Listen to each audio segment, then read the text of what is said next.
Lancashire or have filed. And I just want to start by saying, Mr. Speaker, how disappointed I am that Parliament was not informed about this before the media, that as a local Member of Parliament I was not given the courtesy, despite having requested for 2 weeks, contacting the Honourable Member to get information via his PPS. I've sent letters, I've sent WhatsApps, nothing back. So, Mr. Speaker, can we be crystal clear on one thing? The Prime Minister of the Manchester hustings, it's a matter for public record, you can find the clip, made it crystal clear, no ifs, no buts, no caveats, that fracking would only take place in the United Kingdom where there was local consent. Crystal clear. So if the Prime Minister is to remain a woman of her word, a woman that we can believe in, which I believe she is, can the Secretary of State outline how that local consent will be given and demonstrated in my constituency of Fife? Mr. Speaker, the honourable gentleman would have heard my right honourable friend, the Prime Minister, in her speech on energy on the 8th of September, saying that we were lifting the moratorium on fracking. So I'm surprised that he feels he wasn't informed, because that has been announced. We obviously want to work with local communities, and it is really important that the companies who seek to extract shale gas come up with packages that make what they're proposing to do welcome to local communities. That is of fundamental importance and is what the Prime Minister has set out. Stephen Flynn, SNP spokesperson. Mr. Speaker, there can be no doubt that this particular political earthquake is absolutely bonkers. The UK faces two problems when it comes to energy prices and energy security. Let's be clear, when it comes to energy prices, producing shale gas will make absolutely no difference whatsoever. And when it comes to energy security, what this government could and should be doing is turbocharging renewables and creating a CFD for the likes of hydrogen to ensure that we have hydrogen boilers in the future, not relying upon gas boilers of the past. But luckily, Mr. Speaker, in Scotland there will be no change, there will be no fracking whatsoever. We, unlike the Tories, stick to our words. And isn't it great to know that that will not change? But the one thing that will change is we'll be long gone from the shackles of this place by the time shale gas is produced in England. Mr. Speaker, it's amusing to think that the economics of independence were all dependent upon oil and gas, and now they're not going to have any. So that doesn't seem to me to be entirely consistent. Using our national resources is a sensible and wise policy, and that is what this government is looking to do. So Desmond Sway. There's been no moratorium on fracking for thermal energy, and it's continued apace at many sites. But the science is the same, isn't it? Mr. Speaker, except thermal energy has no seismic limit on it, whereas there was a 0.5 limit on shale gas, which made it almost impossible. It was a policy that was designed to stop any shale gas being extracted. In Lavery. Mr. Speaker, can the Secretary of State confirm what recoverable reserves of shale gas we have here in the UK? What percentage of that shale gas would be likely to be the demand, the global demand, or even national demand? And how will this impact upon the global price of natural gas? Mr. Speaker, we need to get on with the exploration and the test drilling to see how realistic the forecasts made there's a report in 2012 that sets out the potential for shale gas, which is very large, but the question he raises is the right one. How much of that will be realistically extractable? And that requires drilling to take place to find out. Richard Hilden. Very much indeed, Mr. Speaker.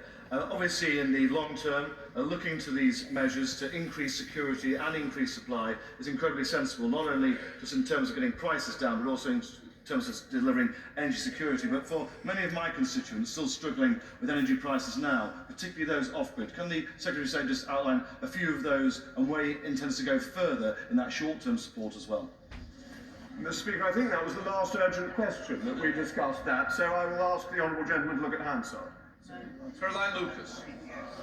Thank you, Mr. Speaker. I must say I'm fascinated that the Secretary of State thinks that he knows more about the geology of the UK than the geologist who founded Quadrilla, who said quite clearly that the UK is unsuited to widespread fracking. But my question comes back to this issue of consent. the Prime Minister did say that fracking will only go ahead in places where there is support from the local community, which begs the question about why on earth he's even pursuing this idea since there isn't any support from local communities.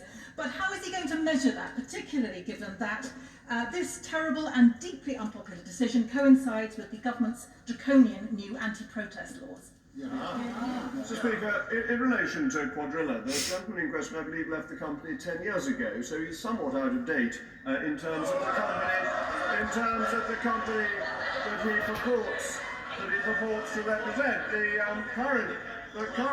current management of Quadrilla are in favour of this. I think local support is important, and one of the things the companies who want to drill for shale gas will have to do will come up with packages that are attractive to local communities. And that, I think, ensures that people actually get some financial reward from shale gas being extracted near them.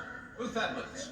Thank you, Mr. Speaker. I'd like to press my right honourable friend further on this issue of how community support is going to be defined and measured, because I have many concerned constituents who want to know that they have a genuine route to rejecting fracking applications that don't have local support, and I'm still not clear what that would be. Mr. Speaker, there are parts of the country, particularly in relation to nuclear, where local consent and support is very enthusiastic for the development of additional energy sites. So it is perfectly possible to measure and see local support. Bill Esterson. The homes of people living near to the Altcar Moss proposed fracking site shook as a result of the tests that he referred to earlier. The Secretary of State said shale gas was safe, but his government paid compensation to residents living near fracking sites in Lancashire. This government's own report says little progress has been made in reducing and predicting the risks. When is he finally going to admit that fracking is a non-starter in this country? Well, in relation to seismic activity, there is no particular similarity with that from mining, and that mining is not subject to seismic limits. Sir Greg Knight. Mr. Speaker, despite what he said, is it not the case that forecasting the occurrence of seismic events as a result of fracking remains a challenge to the experts? Is it not therefore creating a risk of an unknown quantity to pursue shale gas exploration at the present time? Yes. Is he aware the safety of the public is not a currency in which some of us choose to speculate? Mr. Speaker, unusually I disagree with my right honourable friend that it is all a matter of proportionality, and that, as I pointed out, the movement on the ground level that we have from construction is more than double is about double that we have had from any instance with shale gas. So we know what has happened before. There are not limits on mining. There are not limits on ordinary oil extraction. It is only shale gas that has these limits, and there is no evidence that shale gas is worse than any of these other activities. So I think on a balance of risks, my right honourable friend is not coming to the right conclusion. Dame Angela Reed. Much, Mr. Speaker. I take it a bit rich from the self-styled minister for the 19th century that he thinks the CEO of Quadrilla is out of date. His manifesto said that we will not support fracking unless the science shows categorically that it can be done safely. The science has not proved categorically that it can be done safely. So he is reneging on his solemn promise, which all of them stood on, to the British people in 2019. This is not a legitimate thing for this government to do, is it? Mr. Speaker, we must reiterate, or I must reiterate, that the former Chief Executive of Quadrilla resigned 10 years ago. He does not represent the company, and that's important, and the House would be put under misapprehension if it were to think that he were currently involved. As regards the last manifesto, I happily stood on the last manifesto because I'd read the 2012 report that went through most of the myths against shale gas and showed that they were wrong and that the extraction of shale gas is safe. Scott Benton. Mr. Speaker, the Secretary of State will be aware of the strong objections which many of my constituents have to fracking. The Prime Minister has been quite clear in saying it will only take place if there is strong local support for it. However, this poses many questions. what is local community and how do you define that? How do you ascertain whether or not it can command local support? And what incentives, if any, are going to be provided to local communities to have fracking imposed upon them? My constituents are understandably anxious about fracking returning to the Foul Coast, and so when will they receive an answer to some of these questions? Thank you, Mr. Speaker. My honourable friend asks a very important question, because it is important for the national interest that we have secure supplies of gas. That is something important across the House to all constituents. But this will affect some residents much, much more than others, and therefore it is only right that they are compensated and that they receive some financial benefit for the inconvenience that they will have. Now, I would say to my honourable friend that the majority of the inconvenience does not actually come from the extraction of shale gas, but it comes from the building of the shale gas well in the first place and the lorry movements that are associated with that. And it is important that people benefit and are rewarded for doing something that is in the national interest. Jeremy Corbyn. Mr. Speaker, what studies has the Secretary of State taken of the effect on aquifers where fracking has taken place that are deeply polluted and run well beyond the local community that he's seeking the support for to introduce fracking back into this country? Surely he must understand the dangers of this are going to be here for decades and decades to come, long after whatever small amounts of gas have been extracted, and it's future generations that will suffer because of this policy. Mr. Speaker, it's no surprise I disagree with the right honourable gentleman. I would refer him to the 2012 report that was done that went through this and went through what had happened in the United States for comparison purposes. First of all, it found that the evidence on pollution of aquifers was not actually any good, that most of the stories were invented or were scare stories, but in addition to that, the UK has a very good regulatory regime, so the combination of ignoring the scare stories and decent regulation means that one can be confident that aquifers will not be damaged. Robert Sims. Could I welcome this announcement? It's one of the few from the front bench which actually will make us a lot richer if we pursue this. It'll also make us more resilient in a very difficult world. But the key seems to me what advantage those communities that may be affected can get in terms of financial support. And has the Secretary of State had any discussions with the Treasury?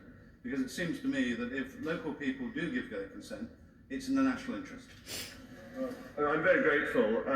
My honourable friend makes exactly the right point, both ways round, that this is in the national interest, will make the country richer, but it's absolutely right that those affected should be rewarded, and to my mind, that is direct financial reward, not a theoretical one. The last time we discussed fracking, the idea was that communities would be delighted if they got £10 for the village hall. I don't think that's the right way to do it. It needs to be direct to the individuals who are affected, and I've had preliminary discussions with my right honourable friend, the Chancellor, but I don't have a formal thing to announce. Helen Morgan. Thank you, Mr. Speaker. Residents in the northern part of my constituency are rightly concerned about the impact of tremors on their often older buildings, and they're worried about the impact of the extraction of coal bed methane through fracking on their rural way of life. Can the Secretary of State explain in detail, which he hasn't done so far, exactly the mechanism that communities will be able to refuse to allow their consent for coal bed extraction and shale gas fracking? Because compensation is not consent. Yeah. Well, compensation and consent become two sides of the same coin, that people will be able to negotiate the level of compensation, and it will be a matter for the companies to try and ensure widespread consent by offering a compensation package that is attractive. Do you know, Mr. Speaker, the other side, they howl and wail about this, because actually we're trying to use market forces. It's amazing, a Conservative government using market forces. Andrew Bridgen. Speaker, does my right honourable friend agree with me that we should have been fracking our shale gas 2 years ago, but we are where we are, and now the best available time to start is immediately? Rubbish. Mr. Speaker, my honourable friend says only 2 years ago. Why such a short time frame? Stephanie Peacock. Thank you, Mr. Speaker, the government's own figures show only 70% of the public support fracking. 3,000 people in Barnsley signed a petition against it. There is no local consent where I represent, and given the last round of fracking licences were in Yorkshire, how will the Secretary of State ensure that northern communities are not disproportionately affected by this outdated and dangerous way to create energy? Yeah. Well, it's definitely not outdated. It's a very effective and modern way of extracting energy. And what I would say to people is, do they want cheaper and more secure energy or not? And if the answer is yes, then fracking is going to be part of the answer. Jerome Bayle. Speaker, the Secretary of State has made repeated reference to a 2012 report which identified considerable potential reserves. How significant might these be in achieving energy security? I'm very grateful to my honourable friend. It is an important and fundamental question. The answer is that we need to do the test drilling first to see whether these reserves can be achieved in the way that the 2012 report hoped. But I can't give a firm commitment on that because we haven't done enough test drilling yet. Amy Callaghan. Thank you, Mr. Speaker. Coming back to the 2019 Tory Party manifesto, which each member opposite stood on, it states a moratorium on fracking would only be lifted, and I quote from page 55, unless science says it shows it can be done safely. A change in Tory Party leadership is not a change in scientific evidence. Can the Secretary of State enlighten the House as to why the government thinks they are both above logic and above science? Because all the evidence is that it can be done safely, as it is in the United States, and as the 2012 report that I've referred to many times indicated. Mr. Speaker, I've been quite shocked actually by the Luddites on the front bench who have been quite open in saying that they're going to weaponise this in a general election.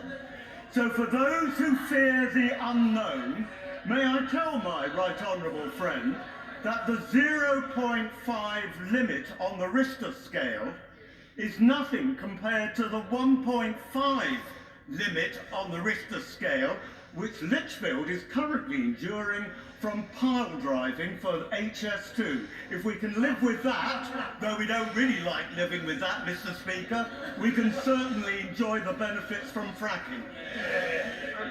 Mr. Speaker, my honourable friend makes an absolutely right and wise point that the motto of right honourable members opposite from the next election is let's be cold and poor.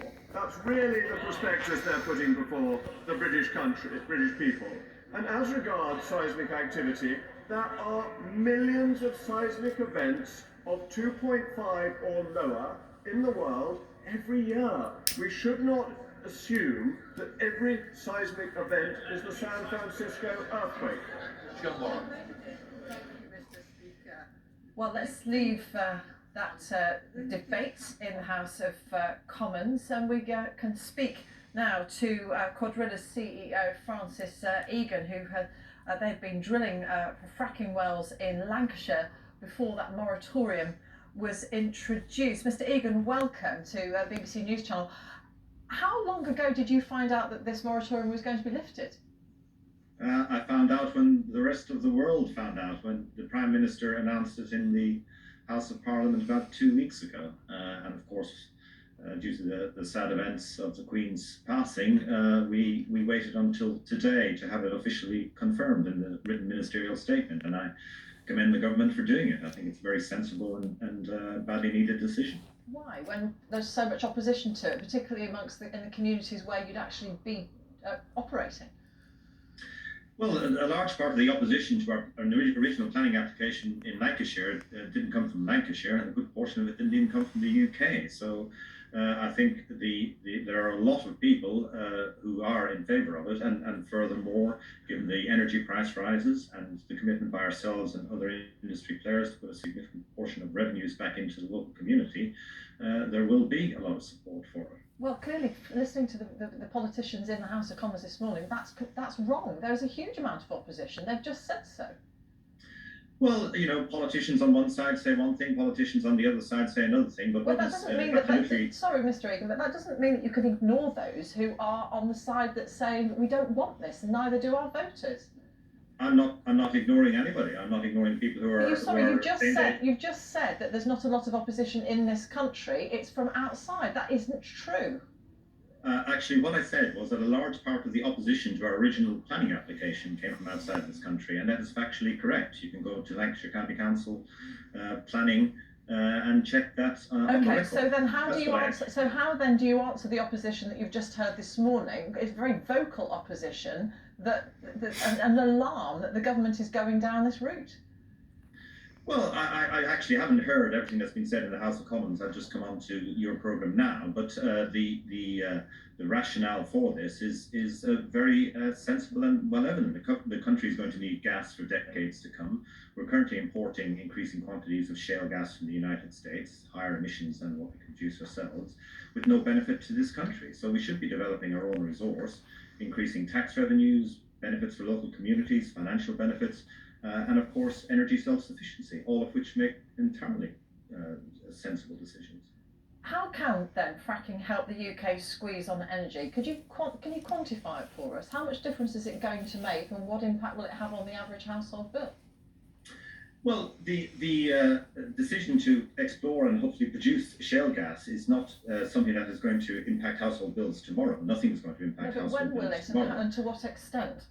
Well, the resource estimate for shale gas in the United Kingdom is that there are over 50 years worth of supply, so it has the potential to help us towards energy self-sufficiency and not be reliant at all on gas imports. So it can have a very major impact.